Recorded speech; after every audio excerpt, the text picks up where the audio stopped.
रणनीती टाइम्समध्ये आपलं सर्वांचं स्वागत आहे। बांधकाम कामगारांच्या विविध प्रलंबित प्रश्नाबाबत प्रशासनाच्या कार्यपद्धतीवर तीव्र नाराजी व्यक्त करत निवारा बांधकाम कामगार संघटनेच्या वतीने सहाय्यक कामगार आयुक्त मंगेश झोले यांना निवेदन देण्यात आले।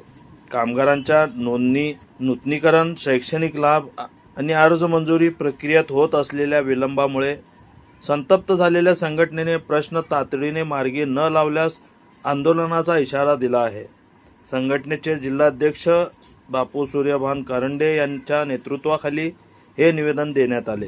यावेळी संघटनेने आरोप केला की बांधकाम कामगारांचे अर्ज किरकोळ त्रुटी दाखवून वारंवार नामंजूर केले जात असून मंजुरी व नूतनीकरण प्रक्रियेस तब्बल 4 ते 6 महिन्याचा कालावधी लागत आहे। त्यामुळे हजारो कामगारांना शासनाच्या विविध योजनांपासून वंचित राहण्याची वेळ येत आहे।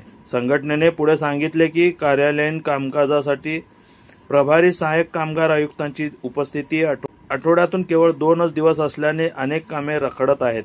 याबाबत प्रशासनाला विचारणा केली असता हे आमच्या हातात नाही, मुंबई कार्यालयात जाऊन पाठपुरावा करा असे उत्तर मिळाल्याचा दावा संघटनेने केला आहे। यावर संताप व्यक्त करत जिल्हाध्यक्ष बापूसाहेब करंडे म्हणाले, जर कामगारांना मुंबईला जाऊनच काम करून घ्यावे लागत असेल तर सोलापूर येथील सहाय्यक कामगार आयुक्त कार्यालयाचा उपयोग काय?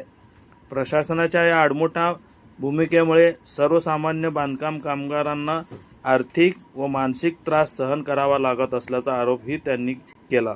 संघटनेने प्रशासनाकडे मागणी केली की नामंजूर झालेल्या अर्जामध्ये दुरुस्तीसाठी स्वतंत्र मुदत द्यावी, प्रलंबित अर्ज तात्काळ मंजूर करावेत, तसेच शैक्षणिक, विवाह व इतर लाभ वेळेत मिळतील यासाठी स्वतंत्र यंत्रणा कार्यान्वित करावी। यावेळी संघटनेच्या वतीने प्रशासनाला स्पष्ट इशारा देण्यात आला की बांधकाम कामगारांची प्रलंबित कामे वेळेत पूर्ण होत नसतील आणि सहाय्यक कामगार आयुक्त नियमितपणे कार्यालयात उपस्थित राहत नसतील तर येत्या काळात सोलापूर येथील सहाय्यक कामगार आयुक्त कार्यालयास टाळे ठोको आंदोलन करण्यात येईल। कामगारांच्या प्रश्नाकडे दुर्लक्ष केल्यास आंदोलन अधिक तीव्र करण्यात येईल असा आक्रमक इशाराही संघटनेने दिला।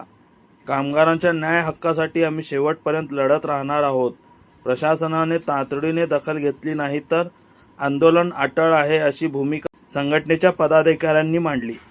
यावेळी जिल्हा उपाध्यक्ष अब्दुल रहीम पठाण, जिल्हा सचिव युनुस अत्तार, जिल्हा सहसचिव बापू ढगे, सल्लागार चंद्रशेखर अळगीकर, जिल्हा उपाध्यक्षा मेघा तटरास, जिल्हा कार्याध्यक्षा शोभाताई कवाडे, जिल्हा उपाध्यक्षा प्रियंका करंडे, शहराध्यक्षा ज्योती लोहार, शहर उपाध्यक्षा मेघा तटरास, तालुका उत्तर अध्यक्षा साखराबाई सुरवशे यांच्यासह संघटनेचे अनेक पदाधिकारी मोठ्या संख्येने उपस्थित होते। आपल्या शहरातील ताज्या घडामोडी पाहण्यासाठी रणनीती टाइम्सला सबस्क्राईब करा आणि बेल बटन प्रेस करा, लाईक आणि शेअर करा।